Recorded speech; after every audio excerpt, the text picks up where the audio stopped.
Checkpoints are easy ways to store and recall your edits. To get started using them, go up here to where it says checkpoints and click Save Checkpoint As. I'm going to call this one Starry Night because I'm going to change the background image.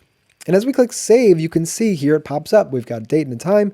And anytime we click this, it'll take us back to all the code that we've written so far in this specific screenshot called Starry Night. Now, if I decide to change the image, maybe I want to try a different one. Then I click this, extra large. Let me push it to the bottom. I say, you know what? No, I don't want that. Then let me try a different one. Apply this one. I'll move this guy all around. Let me see what I like. And then I go, you know what? No, I don't really like it. I want to go back to what I had before. All you do, if this is closed, just click this again, click checkpoints, open checkpoints panel. And then here it is. All we do is click this.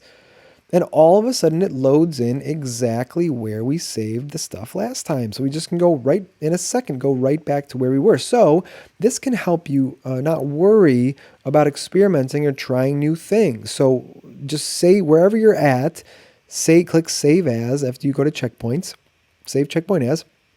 And then you can mess around as much as you want because with one click, you can get back to exactly where you were. So now you don't have to worry about making changes or making the wrong change. You can be free to do any changes you want, fully knowing that at any second you can just click checkpoints and then click back on that when you saved. Now make sure you don't delete it. If you delete it, it'll be harder to bring it back. But as long as this is here, you should be set. So please remember that the next time you're editing and you want to try something, but you don't want to mess up what you've already done, save it and then move on from there. And in one click, you can get back to where you were.